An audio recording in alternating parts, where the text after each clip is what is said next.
Hey guys, welcome to today's video.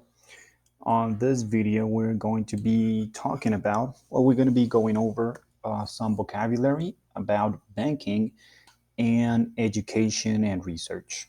Okay, that is going to be like the main topic for today's video. So, let's continue. Okay, so the first word we're gonna go over is going to be online banking.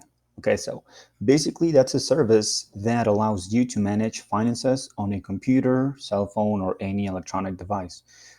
Most of the banks here in Mexico, like HSBC, Banbajío, any bank basically, they offer this service. You just have to download the app, and basically you will get that service. Okay, basically that's online banking. Now, electronic statement, basically this is the all of your movements, the balance, all of your movements that you have done in the previous month, or your bill cycling date, basically. So that is your electronic statement. But instead of receiving the statement on a piece of paper, you receive it on your email. Okay, that is why it's an electronic statement. Your account activity, basically, that information is going to be inside of your electronic statement. Like any purchases that you may have done, any balance that it's due, any information about the account, it's going to be on that section. Now, electronic funds transfer. Basically, guys, this is when you send money to another account. Okay? On most of the apps, you have to register the other account, okay, the recipient account. It's going to ask for the account or the credit card number, the name of the person, and maybe an email. And then you can send money to that account. Bill pay, that is a service that a lot of banks offer. Basically, when you sign up for this service, automatically your bills are going to be paid. Okay, so every month or when the bill is due, basically the bank is going to send money to the other company. For example, if you have cable service, cable TV service like Megacable. So if you sign up for this service every month, the either Megacable or your bank, it's going to send the money and it's going to be paid. Okay, basically that's the bill pay. Bank fraud, basically this is illegal actions to access money that is not yours. Okay, that's it, that's a fraud. Well, on this context, bank fraud.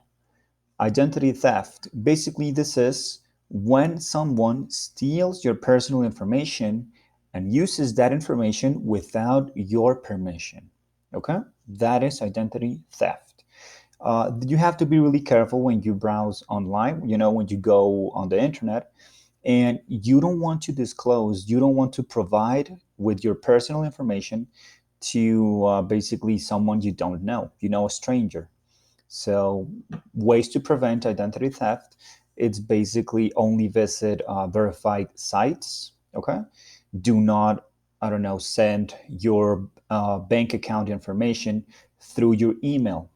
Okay, you have to be really, really careful with that part. Next one, we have a PIN. What's a PIN? Basically, it's like a password, but for your bank account. Okay, numbers to identify an account holder. Those numbers are going to be a part of your account. So when you go to the ATM or when you want to purchase something on a store or anything, they are going to ask you for this PIN number. Okay. Side key. This is, let me read the definition. It says, side key is a web-based security system that provides one type of mutual authentication, between end users and websites. So basically, this is just like a security protocol that a lot of banks offer in their apps or in their web pages. Okay, so it's just for them to keep your personal information safe. That's the side key. SSL, basically this stands for Secure Sockets Layer, and in short, it's a standard technology for keeping an internet connection secure and safeguarding any sensitive data that is being sent between two systems. Okay, so when you go to your bank webpage, for example, in that web page you are providing really sensitive information, like really important and sensitive information, like your account number, your PIN number, email, phone number. So that is really personal and really sensitive information. So a lot of web pages, they have this protocol, and that is going to avoid any other, I don't know, maybe a hacker, maybe a third party person, I don't know, someone. It's going to prevent that person from stealing your information. Okay, lockout. This is, for example, guys, if someone tries to guess your password, your card stops working. Okay, so let's imagine you found on the street a credit card or a debit card, anything. If you go to the ATM, it's going to ask for a PIN number. If you try to type in the PIN and you don't know the PIN and you tried 3 or 4 times, the ATM, it's going to it's not going to give you the card back. Okay, that's a way or another. The card is going to block itself. It's not going to work. You are not going to be able to purchase anything or to withdraw money from any ATM. Okay, that's a lockout. And account alerts, basically just be notified of suspicious activity on your account. You can set this up, I don't know, on an email, a text message, anything. A lot of banks, they already offer this service as well. So that is an account alert. Okay, so let's continue, guys. Now this vocabulary, it's going to be about education and research. Okay, that's like the main topic or the context of this vocabulary. Subscription, basically this is a fee you pay to receive a service. Remember, a fee, it's an amount of money. So let's imagine you want to subscribe to HBO service, on cable service. You have to pay a fee. I don't know, maybe 150 pesos. So that is a subscription. You pay an amount and then you receive a service monthly, catalog. Basically, this is the descriptions of the products available. So when you go to a library, I don't know, if you want to know or you want to research a little bit, you may want to ask for the catalog of this library. In that catalog, you are going to have I don't know, maybe like a specific section of books, like novels, philosophy, psychology, math, etc. Okay, basically that's the catalog. It's really similar to the index. The index, it's a list of items, any item basically. When you go to Walmart, when you go to the Mac store, Apple store, I'm sorry, anything, they have an index. Okay. Also, an index, it's like the first pages of the book. If you have a book, you open the book, you go to the index, and you have I don't know, the topics and then the number of the page in which you found that topic. Okay, that is an index.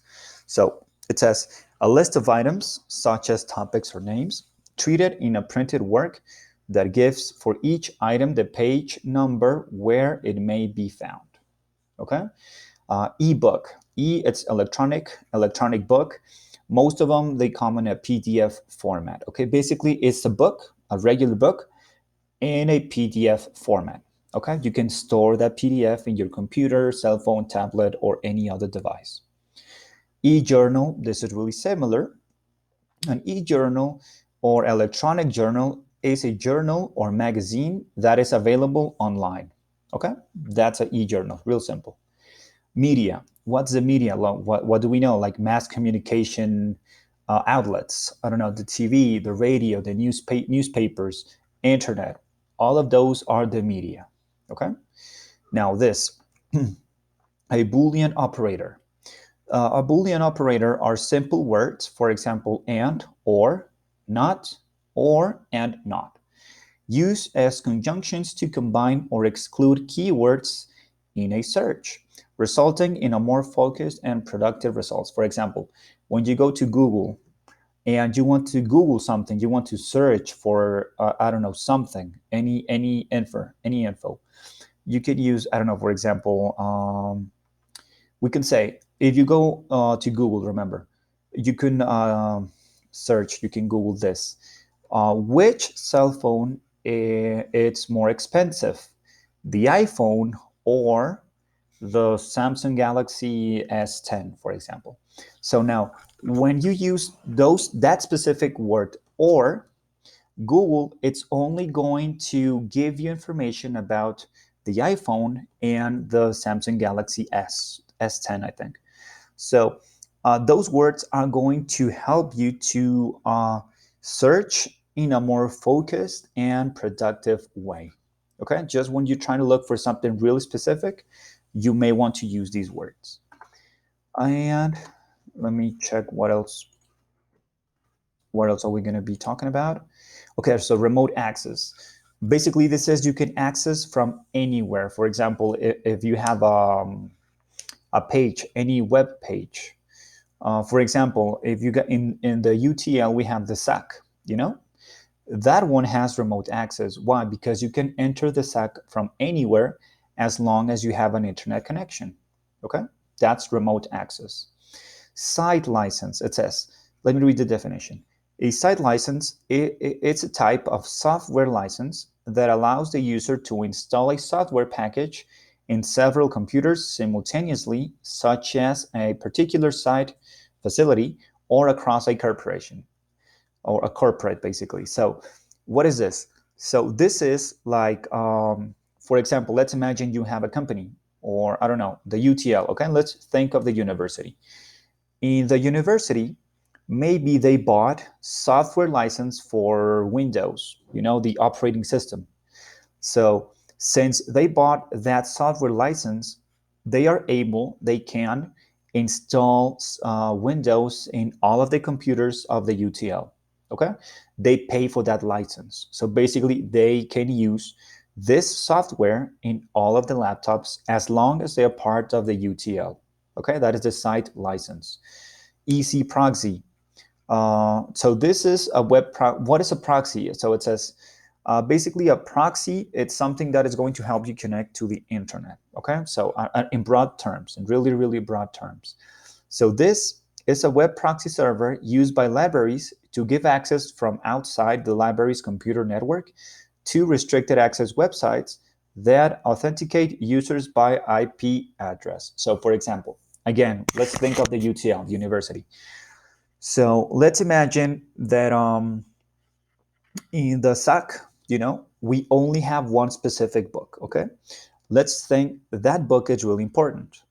And you can only access that information, that research, I'm sorry, not that research, that resource through your own personal laptop, okay? Now, you can only access this because if you guys remember, in the UTL, when you connect your computer or your device, your cell phone, your tablet to the Wi-Fi network, they are going to ask for your IP address. So what is the IP address? So that is basically it's like a way to identify your device, either if it's a laptop, a cell phone, or a tablet. Okay, so when you register, only that computer has access to that network. If you have any other computer, since that IP address is not registered, you cannot enter that service or that network. Okay? A VPN, basically, it's a virtual private network. Gives you online privacy and anonymity. Well, it basically it's just anonymous, so you can browse the web in an anonymous way by creating a private network from a public internet connection.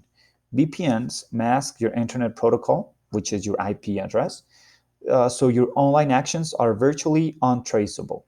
Now, for example, a lot of people, if you guys notice, Netflix. Let's think of Netflix, okay? As you guys know, Netflix, it's a service that was created, I think, in the United States, okay? Then from there, Netflix branched out to other countries like Mexico or Argentina, Colombia, anywhere, Europe, Canada, I don't know, Germany, France, whatever.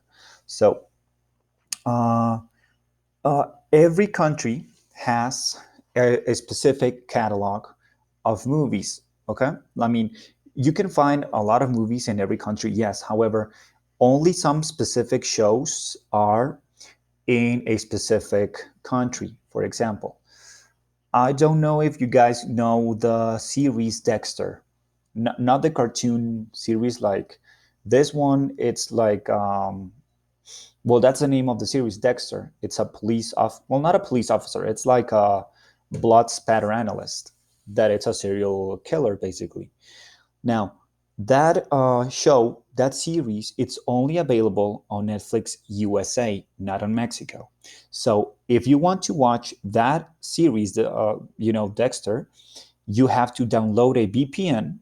So that way, it's going to mask your IP like you were browsing on the United States.